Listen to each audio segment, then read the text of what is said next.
Hello everyone, welcome to Civil Staff and welcome to the next session of your CSIR Net part 4 जिसके अंदर हम बात करेंगे आपके प्रीवियस ईयर क्वेश्चन की और वो आपके क्वेश्चन जो हैं वो हैं आपके CSIR नेट के and the subject is your life sciences.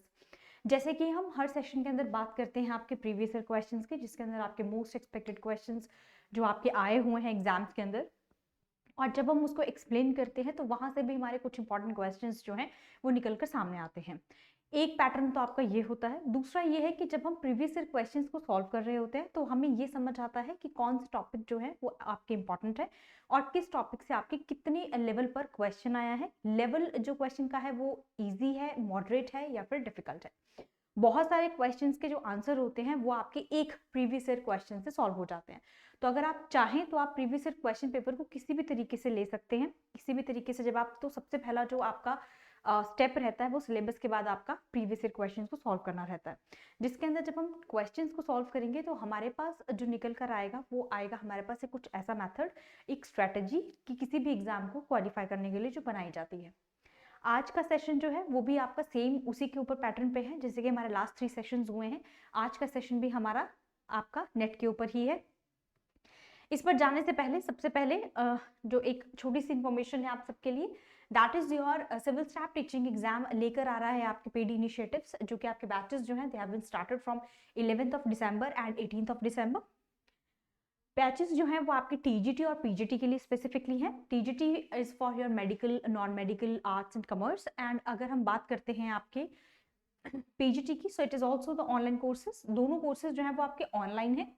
PGT क्योंकि स्पेसिफिक है, एक पर्टिकुलर सब्जेक्ट के लिए होता है, तो वहां पर भी आपके पास पीजीटी के लिए इंपॉर्टेंट कोर्सेज जो हैं, ये इंपॉर्टेंट सब्जेक्ट्स जो हैं वो आपकी स्क्रीन पर दिए गए हैं। फर्दर इन्फॉर्मेशन के लिए किसी भी एग्जाम से रिलेटेड अगर आपको किसी एग्जाम की तैयारी करनी है and you want to ask some kind of questions regarding to that particular exam, you can call on this number given on the screen. ये इस नंबर आपके पास दिया गया है, इस नंबर पर आपको कॉल कर सकते हैं और या फिर आप वेबसाइट पर भी विजिट कर सकते हैं www.civilstaffhimachal.com। सो स्टार्ट करते हैं हमारा आज का सेशन का सबसे पहला क्वेश्चन जो है वो ये है कि सेल मेम्ब्रेन्स के अंदर जो लिपिड मॉलिक्यूल्स होते हैं वो अरेंज्ड होते हैं as a continuous double layer, ठीक है, जिसको हम कहते हैं लिपिड बाइलेयर। ठीक है जी, उसका पूछा गया है कि अप्रोक्सीमेटली कितनी थिकनेस जो होती है वो प्रेजेंट होती है या कितनी थिकनेस उनके बीच में होती है। अब क्योंकि हम सबको पता है कि जो हमारी सेल मेम्ब्रेन है वो आप पढ़ते हो सेल ऑर्गेनल्स के अंदर, सेल चैप्टर है आपका, ठीक है, जिसमें आप सेलुलर ऑर्गेनाइजेशन पढ़ते हैं, जहां पर हम सेल के बारे में पढ़ते हैं। वहां पर हम देखते हैं कि हमारे पास सेल का जो एक मॉडल है, फ्लूइड मोज़ाइक मॉडल, उसके अंदर भी ये मेंशन है कि आपकी जो सेल मेम्ब्रेन है it is made up of your lipid bilayer. Proteins भी होती है पर लिपिड की बाइलेयर होती है, ठीक है। अब ये जो ऑर्गेनल्स हैं, despite of being having their specific functions, वहां पर आपकी जो सेल मेम्ब्रेन है उसके अंदर जो लिपिड की लेयर होती है इसके बीच में कुछ डिफरेंस होता है, क्योंकि they are basically interrupted by the proteins as well, तो जिन पे हम बोलते हैं एक्सट्रिंसिक प्रोटीन्स एंड इंटीग्रल या फिर इंट्रिंसिक प्रोटीन्स। तो कुछ प्रोटीन्स वहां पर प्रेजेंट है, कोलेस्ट्रॉल है या फिर आपका क्या है, लिपिड बाइलेयर लिपिड है। तो लिपिड आपसे पूछा गया है कि उसकी अप्रोक्सीमेटली कितनी थिकनेस होती है, 20, 55 या फिर 1 नैनोमीटर। ये क्वेश्चन जो है बहुत ज्यादा स्टैटिक है। स्टैटिक का मतलब ये है कि बहुत ही आप ये कह सकते हैं कि direct kind of a question है, और एक ऐसा क्वेश्चन भी है जिसको हम यूजुअली हम क्या करते हैं, ऐसे फैक्ट्स को छोड़ देते हैं क्योंकि हमें लगता है कि ये इतना रेलेवेंट नहीं है, नहीं एग्जाम में नहीं आएगा। तो जो हमें लगता है कि ये रेलेवेंट नहीं है वो ज्यादातर एग्जाम में पूछ लिया जाता है। ये सबकी कहानी है, सबके साथ ऐसा एक बार जरूर हुआ होता है, को लगा होगा कि ये क्वेश्चन जो है उतना इंपॉर्टेंट नहीं है, बट वहीं से आपको क्वेश्चन आ जाता है। जब आप किसी एग्जाम की तैयारी करते हैं, स्पेसिफिकली जब आप नेट की तैयारी कर रहे हैं, तो आपको खुद को पता है कि जो नेट का लेवल है वो आपका बिना एक्सपेक्टेशंस, मतलब आप एक्सपेक्ट भी नहीं कर सकते उस लेवल का क्वेश्चन आता, बट आप उसको प्रिडिक्ट कर सकते हैं somehow on the base of previous year questions as well as जब आप किसी चीज को पढ़ते हो आपको पता होता है कि उसका यूनिक फीचर कौन सा है। अब यहाँ पर क्या है, लिपिड बाइलेयर का सिंपल सा क्वेश्चन पूछा गया है कि इसके अंदर जो आपकी थिकनेस है वो कितनी अप्रोक्सीमेटली होती है। सो आंसर जो है इसका that is your option number C, that is 5 nanometre. तो जब आप इसको पढ़ोगे, ठीक है, सेल चैप्टर के जब आप पढ़ते हो तो आपकी जो एक्सप्लेनेशन है वो वहीं से ली गई है। एक्सप्लेनेशन को यहाँ पर ऐड करने का मतलब ये है, देखो मैं ओरली भी आपको एक्सप्लेन कर सकती थी, बट यहाँ पर एक्सप्लेन करने का मतलब क्या है कि जैसे कि मैं हर सेशन के अंदर बात करती हूँ, you can take a screenshot of the session. यहाँ पर आप जो है चीजों को स्क्रीनशॉट ले सकते हैं उनको, या फिर कोई भी लाइन अगर आपको लगती है कि आपके नोट्स के अंदर जो है वो इंट्रोड्यूस्ड नहीं है, तो आप यहां से उस लाइन को पिक करके अपनी नोट्स के अंदर उसको इंट्रोड्यूस कर सकते हैं। ये सेशंस जो होते हैं, इस तरीके से आपको ये भी समझ आता है कि आपको किस तरीके के क्वेश्चंस को प्रिपेयर करना है, और जब आप कोई टॉपिक प्रिपेयर करेंगे तो आपको किन किन लेवल पर फोकस करना है, किन किन फील्ड्स पे जो आपको उसके अंदर फोकस करने की जरूरत है। So these are your all biological membranes, जिनका कॉमन जनरल सा स्ट्रक्चर होता है, very thin film of lipid और प्रोटीन आपके मॉलिक्यूल्स प्रेजेंट होते हैं, जिनके बारे में आपसे पहले ही मैं डिस्कस कर चुकी हूँ। सेल मेम्ब्रेन्स जो होती है दे आर वेरी डायनामिक, और इनके बीच में जो मॉलिक्यूल्स होते हैं लिपिड और आपके protein, they are non covalent interactions. Cell membranes जो होते हैं they are basically dynamic fluid structures हैं, और ज्यादातर मॉलिक्यूल्स जो होते हैं they are able to move about in a plane of the membrane. ठीक है, तो एक प्लेन में जो है वो मूव करते हैं। लिपिड के जो मॉलिक्यूल्स होते हैं वो आपके कॉन्टिन्यूअस डबल लेयर के अंदर होते हैं, अबाउट 5 नैनोमीटर थिक। ये बेसिकली जो लिपिड बाइलेयर है ये क्या प्रोवाइड करती है, आपकी basic fluid structure of the membrane, और इम्परमेबिलिटी प्रोवाइड करती है। इम्परमेबिलिटी भी नहीं कर सकते, जैसे हम कहते हैं कि जो आपकी सेल मेम्ब्रेन है वो सेलेक्टिवली परमिएबल होती है, यानी कि जो आपकी सेल मेम्ब्रेन है it is permeable to some kind of molecules, और कुछ किसी के लिए नहीं होती है। सेमी का मतलब होता है हाफ परमिएबल, तो जो मॉलिक्यूल्स, जो न्यूट्रिएंट्स सेल मेम्ब्रेन को लगते हैं कि it is essential for the nutrition of the cell, वो उसको उसके अंदर साइटोप्लाज्म के अंदर जाने देते हैं, अदरवाइज ऑल अदर न्यूट्रिएंट्स, और you can say that all the other ions are inhibited, और या फिर उनको रोक दिया जाता है। Next question, which one of the following statements regarding regeneration in hydra is correct? Regeneration किस तरीके से हाइड्रा के अंदर होती है, तो ये हम उसके अंदर करते हैं। तो हाइड्रा जब आप करोगे तो आपको वहां पर इसकी रीजनरेशन की जो प्रॉपर्टी है उसको जब आप पढ़ोगे वहां पर आपकी लाइंस जो है वो एज इट इज मिल जाएंगी। आपको इसमें बताना है कि which of the following statement is correct, इसमें से कौन सी स्टेटमेंट करेक्ट है। अगर रीजनरेशन की बात, री मतलब दोबारा से जब वो रीजनरेट होगा। अब हाइड्रा के अंदर पहले तो आपको ये पता होना चाहिए कि it's a part of reproduction kind of, कि वहां से क्या होता है हाइड्रा के अंदर क्या होता है कि ये एक पार्ट से क्या हो जाता है आगे डेवलप हो जाता है ना, ऐसा ही कुछ है। तो अब इसकी जो प्रॉपर्टी है रीजनरेशन की, वो कौन सा मेथड फॉलो करती है, जैसे कि it follows only stem cell mediated regeneration, या फिर ये stem mediated regeneration and morphallaxis को यूज करता है, या फिर ये stem cell mediated regeneration, morphallaxis या फिर एपिमॉर्फोसिस को, या फिर ये सिर्फ और सिर्फ मोर्फोसिस को ही मोर्फोफ्लेक्सिस को ही फॉलो करते हैं। अब हर एक स्टेटमेंट के अंदर ना ओनली लिखा गया है, लेकिन यहाँ पर 3 से 4 आपके पास प्रोसेसेस जो है दे आर गिवन। अब इस कंडीशन के अंदर क्या होगा, इस कंडीशन के अंदर ये हुआ कि जो आपके रीजनरेशन की प्रॉपर्टी है उसके अंदर आपको देखना पड़ेगा कि किस तरीके से जो हाइड्रा है वो रीजनरेट करता है। तो हाइड्रा के पास ना बहुत सारे मेथड्स होते हैं रीजनरेट करने के, जैसे कि आपके पास दिया गया है यहाँ पर cell mediated regeneration, morphallaxis and epimorphosis. So the correct answer was your option number C. ठीक है, यही करेक्ट था इस क्वेश्चन का आंसर, क्योंकि ये आपके प्रीवियस ईयर क्वेश्चन है, तो आपके क्वेश्चन ये आए हैं। यहाँ पर इज एक्सप्लेनेशन कि मोर्फोफ्लेक्सिस जो है वो आपका रिस्टोरेटिव टाइप ऑफ रीजनरेशन है, जहां पर क्या होता है एक ऑर्गेनिज्म जो होता है वो अपने बॉडी पार्ट को लूज करता है, फिर वही बॉडी जो है वो न्यू पार्ट रिस्टोर करती है, ठीक है, विदाउट सेल प्रोलिफरेशन। तो मोर्फोफ्लेक्सिस का मतलब ही क्या होता है, बिना, absence of the cell proliferation में, एब्सेंस का मतलब है बिना सेल प्रोलिफरेशन के आपकी बॉडी जो है वो रिस्टोर करती है नए टिश्यूज को। जो एग्जिस्टिंग टिश्यूज होते हैं वो रीपैटर्न हो जाते हैं to replace the lost tissue, है ना। ऑब्वियसली जो टिश्यू लॉस हो गया है, अब उसको रिकवर करने के लिए जो एग्जिस्टिंग टिश्यूज होंगे वो रीपैटर्न, अपने आप को दोबारा से पैटर्नाइज करेंगे, ठीक है, रीपैटर्न करेंगे to replace the lost tissues. Epimorphosis का मतलब भी यही होता है कि ये भी आपके रीजनरेशन का टाइप है, जिसके अंदर एक्टिव सेल प्रोलिफरेशन होती है, ठीक है, वहां पर सेल्स जो होते हैं एक्टिवेट होते हैं for the completion of the regeneration. तो अब ये सब क्या है रीजनरेशन, तो हाइड्रा की अगर आपको रिप्रोडक्शन पता है, रीजनरेशन की अगर आपको मैकेनिज्म पता है, तो आपको समझ आ जाएगा कि ये क्वेश्चन बड़ा ही कंसेप्चुअल था और पूछा भी यहीं से गया था। ठीक, तो दूसरी तरह की जो रीजनरेशन एक और है दैट इज कंपनसेटरी, इसके अंदर मेजर वे ऑफ रीजनरेशन है ये, ठीक है। तो रीजनरेशन लॉस्ट और डैमेज पार्ट से जब होती है तो उसे हम एपिमॉर्फोसिस कहते हैं। तो हाइड्रा जो है वो हर तरीके से क्या करता है, आपका अपने आप को रीजनरेट करता है। Next question, which one of the following is not a vasoconstrictor. तो सबसे पहले आपको ये देखना है कि वासोकंस्ट्रिक्टर्स क्या होते हैं। ये बेसिकली कंस्ट्रिक्ट करते हैं ब्लड वेसल्स को, ताकि वहां पर, और ये ड्यूरिंग दी सर्जरी, जब आपकी कोई भी सर्जरी होती है तो वहां पर वासोकंस्ट्रिक्टर दिया जाता है, ताकि ब्लड का जो लॉस हो बहुत हो, जितना हो सके उतना कम हो। वहां पर वासोकंस्ट्रिक्टर जो होते हैं वो यूज किए जाते हैं। यहाँ पर इन ऑप्शंस के बीच में कोई एक ऐसा ऑप्शन है जो वासोकंस्ट्रिक्टर नहीं है, यानी कि वासोडाइलेटर है। एक, बाकी सब वासोकंस्ट्रिक्टर्स हैं। यही मतलब हुआ क्वेश्चन का, ठीक है। तो ये कॉम्प्लिकेट करने का तरीका है बट ये समझने का तरीका भी है। वासोकंस्ट्रिक्टर का सबसे पहले आप डेफिनेशन देखो कि डेफिनेशन क्या है। जो आपकी ब्लड वेसल्स को कंस्ट्रिक्ट करती है ताकि उसके अंदर जो लॉस ऑफ ब्लड है वो मिनिमम हो सके। और ये वासोकंस्ट्रिक्टर्स जो होते हैं they are basically given at the time of surgeries या इंपॉर्टेंट जब कभी कोई चीज मेडिकल प्रोसीजर्स होते हैं वहां पर आपको वासोकंस्ट्रिक्टर दिया जाता है, ठीक है। तो इसके बीच में एक वासोडाइलेटर है, बाकी सब जो है कंस्ट्रिक्टर्स है। वासोडाइलेटर क्या होता है, ये उल्टा होता है वासोकंस्ट्रिक्टर का। वासोडाइलेटर्स जो होते हैं they basically widens up your blood vessels, ठीक है। तो इसके बीच में एक ऐसा ऑप्शन है जो वासोकंस्ट्रिक्टर नहीं बट वासोडाइलेटर है, and the correct option is your prostacyclin. This is your correct answer. ये क्या है आपका, दिस इज योर वासोडाइलेटर।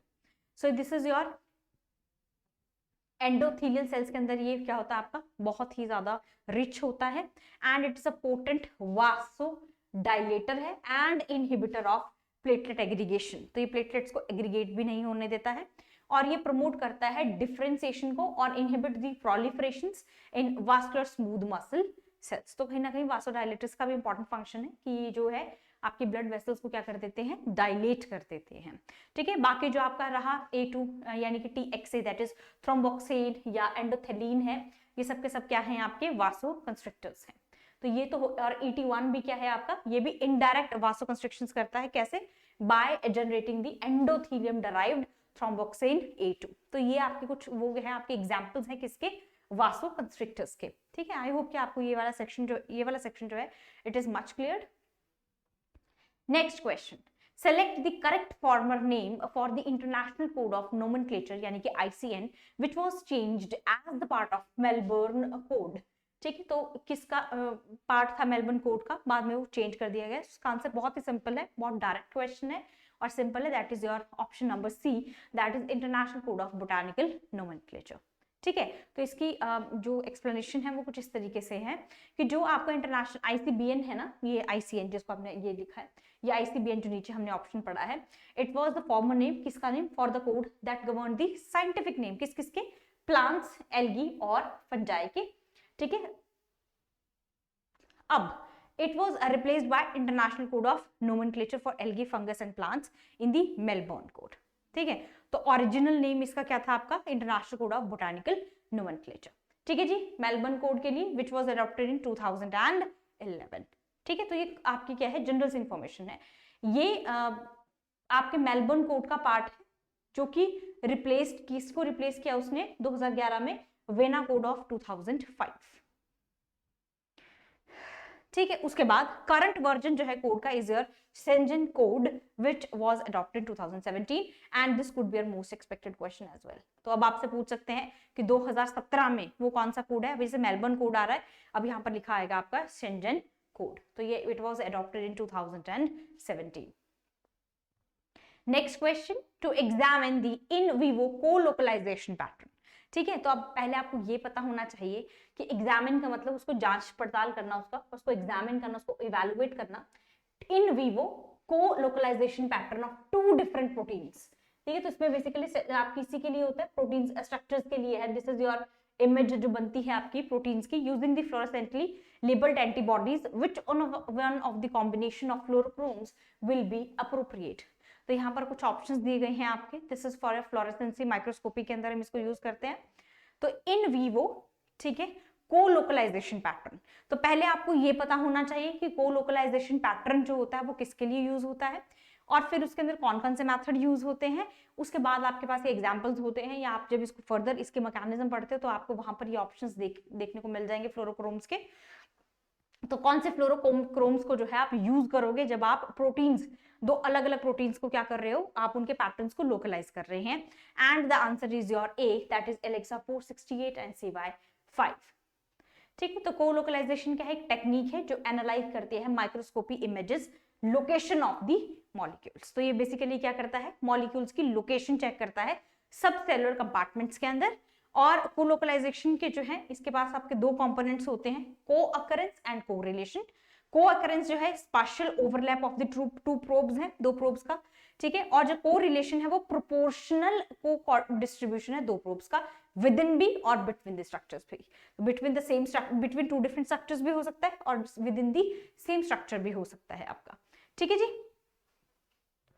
तो these are your two kinds of your fluorochromes that emit the light at the different wavelengths. तो Alexa 488 जो है वो आपके 488 नैनोमीटर के ऊपर है। Obviously C5 जो है it is into the wavelength that is 647 nanometer. So they can be used to label the two different portions or proteins जो कि बाद में distinguish होती है आपकी फ्लोरेसेंस माइक्रोस्कोपी के ऊपर, ठीक है। अब जो लोकलाइजेशन पैटर्न्स हैं वो आपके बहुत सारे ऑर्गेनिजम्स में और में भी देखे जाते हैं टिश्यूज में, जैसे अरेबिडोप्सिस और टोबैको रूट्स के अंदर, और आपके YFCBP के अंदर, या फिर आपका ग्लूकागोन लाइक पेप्टाइड या न्यूरोटेंसिन के अंदर। तो और ऑप्शंस भी हैं यहाँ पर, तो ये नहीं है कि आपका यहीं तक खत्म हो जाता है, यहाँ से भी आपके क्वेश्चंस हैं अलग तरीके से, आप इस एक्सप्लेनेशन को भी ले सकते हो for the other most expected questions. तो वहां से भी अगर आपको निकालना है तो यहाँ से भी आप अपना जो है फर्दर एक पॉइंट जो है वो आप इंट्रोड्यूस कर सकते हैं। तो यहाँ से भी आपका मोस्ट एक्सपेक्टेड क्वेश्चन जो है वो निकल सकता है। Next question, which one of the following descriptions does not apply to the साइकार्डियन या सर्कार्डियन आपके rhythmicity? बेसिकली ना ये जो rhythmicity होती है ये अलग अलग चीजों में अलग अलग तरीके से होती है। जैसे कि अगर मैं आपसे कहूं कि जो आपकी सर्कार्डियन rhythmicity होती है वो ह्यूमंस के अंदर भी होती है, बायोलॉजिकल क्लॉक जैसे होती है, ये रिस्पॉन्ड करते हैं आपके डार्कनेस के लिए या किसी भी चीज के लिए। यहां पर आपसे पूछा गया है कि अप्लाई नहीं होता है, यानी कि इसमें से एक चीज जो है वो रिदमिसिटी को जो है वो डेजिग्नेट या रिप्रेजेंट नहीं कर रही है, बाकी तीन कर रही हैं। एक बार इनके ऑप्शंस पढ़ लेते हैं ताकि हमें और क्लियर हो जाए कि रिदमिसिटी के बारे में ये कहना क्या चाहते हैं, ठीक है। जैसे कि पहला प्रोसेस है वो ये कहता है, ऑप्शन ए बोलता है ये एक ऐसा प्रोसेस है that can be found in bacteria, plants, fungi and animals. पहली statement, does it apply? Okay, next, ये एक प्रोसेस है रिदमिक का only in the presence of 24 hour light and dark cycle, ठीक है। फिर नेक्स्ट बोलता है ये एक ऐसा प्रोसेस है that can be synchronised by environmental cycles only. फिर चौथा है it is a process that can be disrupted by prolonged exposure to the constant darkness. तो अगर कांस्टेंट डार्कनेस मिलेगी तो ये जो प्रोसेस है ये कहीं ना कहीं डिसरप्ट हो सकता है। इससे पहले आपको सर्कार्डियन जो आपका ये है रिदमिसिटी है ये आपको पता होनी चाहिए किस तरीके से काम करती है, ये बेसिकली है क्या, इसे हम और क्या कहते हैं, प्लांट्स के अंदर भी होती है, ठीक है। तो ये जैसे बायोलॉजिकल क्लॉक है तो क्या ये डिसरप्ट हो जाएगी? Does it true, is it true? So the answer is option number D, that is it is the wrong statement, it does not apply to the circadian rhythmicity. ये process है जो रफली 24 आवर साइकिल होती है even in the absence of environmental cues या clues that is just light और dark, तो इसके एब्सेंस में भी चलता है। And this process is thought to be controlled by the internal clock. जैसे आपकी बॉडी के अंदर भी होता है स्लीप, जैसे रात होती है आपको ऑटोमेटिकली नींद आने लग जाएगी, ऐसा तो आजकल दिन में भी सबको नींद आने लग जाती है, बट कहते हैं रात की नींद रात की होती है। This is your internal clock, तो इसको बाहर एक्सटर्नल फैक्टर से कोई फर्क नहीं पड़ रहा है, ठीक है। तो ये क्या है आपका, this is not limited to the presence of 24 hour light and dark, so it can be found in wide range of organisms जैसे bacteria, plants, fungi and animals, जैसे ह्यूमंस के अंदर मैंने आपसे बात की और प्लांट्स के अंदर भी है। सो डार्कनेस इसका कोई लेना देना नहीं है, ये आपके इंडिविजुअल भी परफॉर्म कर सकते हैं। Which one of the following mechanism permits इसमें से कौन सा ऐसा मैकेनिज्म है जो परमिट करता है इम्यूनोग्लोबुलिन यानी कि एंटीबॉडीज को to be synthesised in either a membrane bound और सिक्रेटेड फॉर्म। तो आपको इसमें बताना है इसमें से कौन सा मैकेनिज्म है जो एंटीबॉडीज को सिंथेसाइज होने की परमिशन देती है, अलाउ करती है, चाहे वो मेम्ब्रेन बाउंड हो चाहे वो सिक्रेटेड फॉर्म में हो। तो यहाँ पर आपको मेथड्स दिए गए हैं, मैकेनिज्म दिए गए हैं, allylic exclusion, class switch recombination, differential RNA processing या कोडोमिनेंट एक्सप्रेशन। इसमें से कौन सा ऑप्शन जो है वो आपको लगता है कि करेक्ट है? तो दीज आर योर PYQs, ये आपके क्वेश्चंस आ चुके हैं। And the answer is your C, that is differential RNA processes. तो इसमें क्या होता है, ऑब्वियसली आपकी एंटीबॉडीज की प्रोडक्शन है, तो आपके सेल्स जो होते हैं वो synthesis of the membrane bound से सिक्रेटेड फॉर्म में स्विच कर सकते हैं, जैसे IgM, IgD, immunoglobulin D by alternative RNA splicing. और आरएनए स्प्लाइसिंग का अगर आपको हल्का सा हिंट लेना है तो आप इसको स्टार्ट कर सकते हैं आपके कहां पर, यूकैरियोट्स के अंदर, और ये आपके क्लास 12 के अंदर भी एक्सप्लेन्ड है, क्लास 12। फिर आप मास्टर लेवल की तो बातें छोड़ दो, क्लास 12 के अंदर भी आपको आरएनए स्प्लाइसिंग बताई गई है। मतलब वो बेस ले सकते हो, ऐसा नहीं कि उसी को पढ़ना है उसी से हो जाएगा, उससे नहीं होगा, ऑब्वियसली आपको उसका एडवांस लेवल करना पड़ेगा, बट आप वहां से इसका हिंट ले सकते हो, आपको अगर चीजों को याद रखना है चाहे सिक्रेटेड हो या मेम्ब्रेन बाउंड एंटीबॉडीज हो, they basically depends upon the poly A site is selected during the processes of the primary transcript. तो poly A tail जिसको हम कहते हैं messenger RNA, उसमें भी आपका ये यूज होता है. Ability switch करने का आपका this to this is by the heavy chains and is controlled by the alternative use of polyadenylation यानी कि poly A tail and not by the alternative splicing. तो alternative नहीं चलती है, but इसके अंदर क्या होती है आपकी किस तरीके की चीजें होती है इसके अंदर जो आपका होता है that is your poly A tail. This is 3 prime and 5 prime and जब आप messenger RNA, transfer RNA, ribosomal RNA, basically जब आप आरएनए का स्ट्रक्चर्स भी करते हैं आरएनए के, तो वहां पर भी आपको चीजें क्लियर हो जाती है कि 5 प्राइम पे और 3 प्राइम एंड पे कौन सी चीजें प्रेजेंट होती है मैसेंजर आरएनए के. स्पेसिफिकली वहां पर पॉली ए टेल जो है वो प्रेजेंट होता है रेसिडुअल पार्ट, ताकि वहां पर किसी भी तरह का कोई भी डैमेज ना हो. Next question, which one of the following statements about Tata binding proteins that is TBP is not true?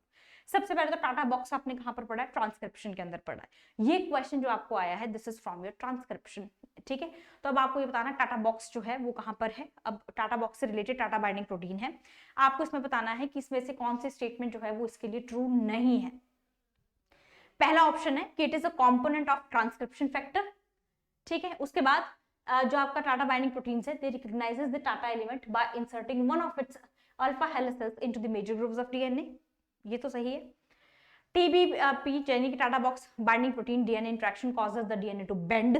वो डीएनए को बेंड होने में ये बेंड करवा देता है डीएनए. या फिर जो आपका टाटा बाइंडिंग प्रोटीन होती है या टाटा बॉक्स बाइंडिंग प्रोटीन है या डीएनए की इंटरेक्शन है, it is governed in part by the intercalation of the side chains of phenylalanine residues of TBP between the base pairs at the two ends of the Tata element sequence. तो इसमें से कौन सा statement जो है वो आपको लगता है कि सही नहीं है. तो ये क्वेश्चन जो है वो आपको ट्रांसक्रिप्शन से आया है. तो ट्रांसक्रिप्शन वेदर इन प्रोकैरियोट्स और इन यूकैरियोट्स, दोनों की ट्रांसक्रिप्शन जो होती है वो हमें पढ़नी पड़ती है. ठीक है, तो दोनों चीजें हमें करनी पड़ेंगी. So the answer of this question is your option number B, that it is not true. ठीक है, तो जो ये आपके टाटा एलिमेंट है by inserting one of its alpha helices into the major group of DNA, इसमें क्या होता है आपका दैट इज कि जो आपका टीबीपीए है वो क्या करता है, आपका ट्रांसक्रिप्शन फैक्टर है जो रिकॉग्नाइज और बाइंड करता है टाटा बॉक्स को. तो इट्स डीएनए बाइंडिंग सब यूनिट जो है and is required for specific transcription by the RNA polymerase 2. ठीक है जी, ऑब्वियसली आरएनए पॉलीमरेज होता है. अब ट्रांसक्रिप्शन क्या है आपकी, डीएनए से आरएनए बनना इज ट्रांसक्रिप्शन, आरएनए से प्रोटीन बनना इज योर ट्रांसलेशंस. ठीक है, so it's a transcription and this is your translation. ये प्रोकैरियोट्स और यूकैरियोट्स दोनों के अंदर डिफरेंट होती है. तो जो आपका टाटा बॉक्स बाइंडिंग प्रोटीन है ये आपकी इनिशिएशन ऑफ ट्रांसक्रिप्शन में जरूरी होता है by the RNA polymerase 1, 2 and 3 और प्रोमोटर्स विद और without a TATA box. So in the presence of Tata less promoters TBP bind करते हैं टीबीपी एसोसिएटेड फैक्टर्स के अंदर. तो इस सारी की सारी चीजें जो होती है ना, अगर आप देखोगे तो अगर आप चाहते हो कि आपका इसका सोर्स आपको पता करना है, सो this is basically your transcription prokaryotes and eukaryotes. तो आप उसको भी फर्दर जो है वो पढ़ सकते हो. Next question, which one of the following statements regarding ligand identity and effector dynamics is typically correct? तो ये आपको इफेक्टर डायनामिक्स पे से क्वेश्चन है और आपको बताना है कि इसमें से कौन से स्टेटमेंट जो है वो टिपिकली करेक्ट है. स्पेसिफिसिटी जो होती है आपके रिसेप्टर्स की वो कभी डिटरमाइन नहीं करती इफेक्टर डायनामिक्स को. लाइगेंड्स और रिसेप्टर्स जो होते हैं ये कभी क्लस्टर नहीं होते हैं at the cell interface to select the effector. Ligand जो कंसंट्रेशन है वो आप कैसे रिप्रेजेंट करोगे, by the amplitude and duration of the adaptive pulses of the effector activity. या फिर जो इफेक्टर डायनामिक होती है ये कभी भी डिपेंड नहीं करती है कि कितनी डिफरेंट टाइप ऑफ जो लिगेंड्स हैं वो आपके इन्फ्लुएंस कर रहे हैं सिंगल पाथवे को. तो टिपिकल रूप से कौन सी जो टिपिकली जो है इसमें से कौन सा स्टेटमेंट जो है वो करेक्ट है इफेक्टर और आपके लाइगेंड आइडेंटिटी के लिए. ठीक है, so the answer is your option number C, जिसमें इफेक्टर एक्टिविटी जो है वो रेलेवेंट होती है. Last question, which one of the following method is not useful for sampling pteridophytes to study their distribution pattern? तो जब हम distribution pattern चेक करते हैं pteridophytes का, इसमें से आपको methods दिए गए हैं, that is your albutivum और आपका क्वाड्रेट. तो जितनी भी सैम्पलिंग्स हैं इसके अंदर वो सब टेरिडोफाइट्स की डिस्ट्रीब्यूशन को चेक करती है except the option number A, जिसके अंदर क्या होता है आपका जो ऑब्जर्वर होता है वो कोई भी रैंडम ऑर्गेनिज्म को सिलेक्ट कर लेता है. Hence the answer is your option number ए. इसके अंदर आपकी रैंडम सिलेक्शन होती है किसी भी ऑब्जर्वेशन या फिर आप किसी भी ऑर्गेनिज्म की बात कर सकते हैं. So that is all for today's session. बाकी के क्वेश्चंस जो होंगे वो हम नेक्स्ट सेशन के अंदर डिस्कस करेंगे. Till then thank you and have a nice day. Bye bye.